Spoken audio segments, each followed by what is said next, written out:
আজকের গল্প এক রাজকুমার আর এক আশ্চর্য আরোগ্য কুয়ো নিয়ে। চলুন এই প্রাচীন কাহিনীর গভীরে যাই আর দেখি কিভাবে একটা ভয়ঙ্কর ষড়যন্ত্রই শেষে আশীর্বাদ হয়ে দাঁড়ালো। শুরুতেই এমন একটা ভয়ঙ্কর কথা, আমার ছেলের সিংহাসনে বসার আগে তোমাকে মৃত দেখা আমার জন্য শ্রেয়। বুঝতেই পারছেন, ঠিক এই হিংসা দিয়েই আমাদের গল্পের শুরু। এক তরুণ রাজকুমারের জীবন এক গভীর ষড়যন্ত্রের মুখে। কিন্তু ভাবুন তো একবার, ধ্বংসের জন্য পাতা কোনো ফাঁদ কি আশীর্বাদের পথ হতে পারে? মানে এটা কিভাবে সম্ভব? এই গল্পটা ঠিক সেটাই আমাদের দেখাবে। কিভাবে একটা প্রায় শেষ হয়ে যাওয়া পরিস্থিতি একটা অলৌকিক পরিণতির দিকে মোড় নিল। তো গল্পটা শুরু হচ্ছে অনেক দিন আগের এক রাজ্যে। সেখানে সিংহাসন নিয়ে লড়াই, ষড়যন্ত্র, এগুলো ছিল রোজকার ঘটনা। আর এই সব কিছুর একেবারে কেন্দ্রবিন্দুতে ছিলেন আমাদের গল্পের নায়ক, সেই তরুণ রাজকুমার। আসলে ষড়যন্ত্রটা করেছিলেন রাজকুমারের সৎমা। তার একটাই লোভ, নিজের ছেলেকে সিংহাসনে বসানো। আর সেজন্য তিনি কি করলেন? রাজাকে ভুল বুঝিয়ে রাজকুমারের বিরুদ্ধে একটা মিথ্যা অভিযোগ আনলেন। ব্যাস, আর কি, রাজকুমারকে রাজ্য থেকে বের করে দেওয়া হলো। আর এখান থেকেই রাজকুমারের জীবনের সবচেয়ে কঠিন পর্বটা শুরু হলো। তাকে পাঠিয়ে দেওয়া হলো কোথায় জানেন? এক জনমানবহীন পোড়া মরুভূমিতে। এখানেই তার আসল পরীক্ষাটা অপেক্ষা করছিল। একবার কল্পনা করুন, মাইলের পর মাইল শুধু গনগনে বালি, কোথাও এক ফোঁটা জলের চিহ্ন পর্যন্ত নেই। খিদে আর তেষ্টায় রাজকুমারের শরীরটা একদম ভেঙে পড়েছে। তিনি যেন স্পষ্ট বুঝতে পারছেন মৃত্যু একদম কাছে চলে এসেছে। চারিদিকে শুধুই নিরাশা আর হতাশা। আর ঠিক যখন সব আশা প্রায় শেষ, তখনই তিনি দূরে একটা পুরনো কুয়ো দেখতে পেলেন। কিন্তু সেই কুয়োকে ঘিরে একটা ভয়ঙ্কর কথা প্রচলিত ছিল। বলা হতো ওটার জল নাকি মারাত্মক বিষ, মানে ওই জল পান করা আর নিজের হাতে মৃত্যুকে ডেকে আনা একই ব্যাপার। এই জীবন মৃত্যুর দোলাচলে দাঁড়িয়ে হঠাৎ রাজকুমারের তার বাবার একটা কথা মনে পড়ে গেল। বাবা বলতেন, যখন দেখবি সব রাস্তা বন্ধ, তখন আল্লাহকে ডাকবি, তিনিই তো মালিক, তিনিই সাহায্যকারী। এই একটা কথাই যেন সে ঘোর অন্ধকারে এক ঝলক আলো নিয়ে এলো। তো এবার আসল পরীক্ষার সময়। রাজকুমারের চরিত্র আর বিশ্বাস দুটোই এখন চূড়ান্ত পরীক্ষার মুখে।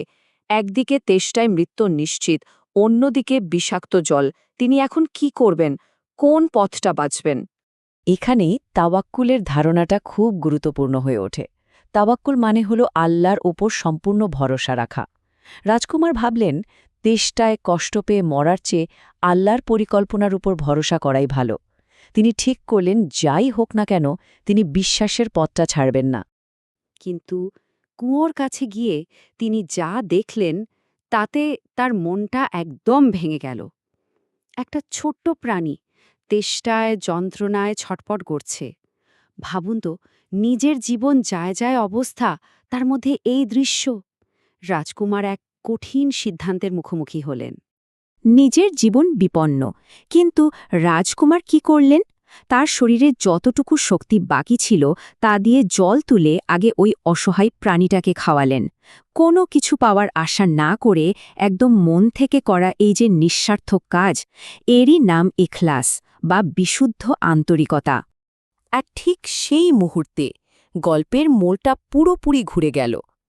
রাজকুমারের ওই একটা নিঃস্বার্থ কাজের ফল হিসেবে এমন এক অলৌকিক ঘটনা ঘটল যা সবকিছু আমূল বদলে দিল। রাজকুমারের এই আন্তরিক কাজের পুরস্কার এলো এক মোজেজা বা অলৌকিক ঘটনার রূপে। মোজেজা মানে এমন এক অবিশ্বাস্য ঘটনা যা আসলে ঐশ্বরিক শক্তিরই প্রমাণ দেয়। তিনি নিজের চোখেই দেখলেন কুয়োর জলটা মুহূর্তের মধ্যে পাল্টে যেতে শুরু করেছে। একবার দেখুন কি অবিশ্বাস্য পরিবর্তন! একটু আগে যে জল ছিল বিষাক্ত, ছিল মৃত্যুর আরেক নাম, রাজকুমারের সেই নিঃস্বার্থ কাজের পর সেই জলই হয়ে গেল কাচের মতো স্বচ্ছ, জীবনের উৎস। এমনকি তা থেকে মিষ্টি একটা সুগন্ধ বের হতে লাগল। এই অলৌকিক ঘটনাটা কিন্তু শুধু কুয়োর জলকেই পাল্টায়নি, এটা রাজকুমারের ভাগ্য আর তার জীবনের উদ্দেশ্যকেও পুরোপুরি বদলে দিল। যে জায়গাটা ছিল তার নির্বাসনের, সেটাই হয়ে উঠল তার নতুন পরিচয়ের কেন্দ্র। আসলে ওই জলটা আর সাধারণ জল ছিলই না, ওটা হয়ে গিয়েছিল শেফা, মানে আরোগ্যকারী। রাজকুমার যেই না সেই জল পান করলেন, সঙ্গে সঙ্গে তার সমস্ত ক্লান্তি, সব ক্ষত যেন উধাও হয়ে গেল। শরীরে ফিরে এলো এক নতুন শক্তি। এরপর যা হলো তা আরও আশ্চর্য। মুখে মুখে এই অলৌকিক জলের কথা চারদিকে ছড়িয়ে পড়ল। দূর দূরান্ত থেকে অসুস্থ মানুষ নিরাময়ের আশায় ওই মরুভূমিতে আসতে শুরু করল, আর রাজকুমার সেই কুয়োর জল দিয়ে তাদের সেবা করতে লাগলেন। ধীরে ধীরে তিনি একজন দক্ষ হেকিম বা আরোগ্যকারী হিসেবে পরিচিত হয়ে উঠলেন। তো গল্পের শেষে এসে আমরা দেখব রাজকুমারীর এই দীর্ঘ যাত্রার আসল পুরস্কারটা কী ছিল, আর এই পুরো ঘটনা থেকে আমাদের জন্যেই বা কী শিক্ষা লুকিয়ে আছে। শেষ পর্যন্ত রাজকুমার তার নিজের রাজ্যে ফিরে এলেন, কিন্তু যে তরুণ রাজ্য ছেড়ে গিয়েছিলেন তিনি আর সেই মানুষটা ছিলেন না। এত কঠিন পরীক্ষার মধ্যে দিয়ে গিয়ে তিনি হয়ে উঠেছিলেন এক জ্ঞানী, ন্যায় বিচারক আর প্রজাদের প্রতি সহানুভূতিশীল এক শাসক। তাহলে এই পুরো গল্পটা থেকে আমরা ঠিক কী শিখতে পারি? প্রথমত, যে কোনো কাজের পেছনে উদ্দেশ্যটা যেন পরিষ্কার আর বিশুদ্ধ থাকে। দ্বিতীয়ত, খুব কঠিন সময়েও একটা বৃহত্তর পরিকল্পনার উপর বিশ্বাস রাখা, যাকে আমরা বলছি তাওয়াক্কুল। তৃতীয়ত, নিজের কথা না ভেবে মন থেকে অন্যের জন্য কিছু করা, অর্থাৎ ইখলাস। আর সবশেষে এটা বোঝা যে আসল সফলতা কিন্তু ক্ষমতায় নয়, বরং মানুষের সেবার মধ্যেই লুকিয়ে থাকে। তাহলে শেষ প্রশ্নটা এটাই, প্রকৃত সফলতা আসলে কি? আমরা যে লক্ষ্যে পৌঁছাতে চাই সেটা পেয়ে যাবার মধ্যে, নাকি সেই লক্ষ্যে পৌঁছানোর যাত্রাপথে আমাদের চরিত্রটা যেভাবে গড়ে ওঠে তার মধ্যে? এই ভাবনাটা সবার জন্য রেখে আজকের মতো এখানেই শেষ করছি।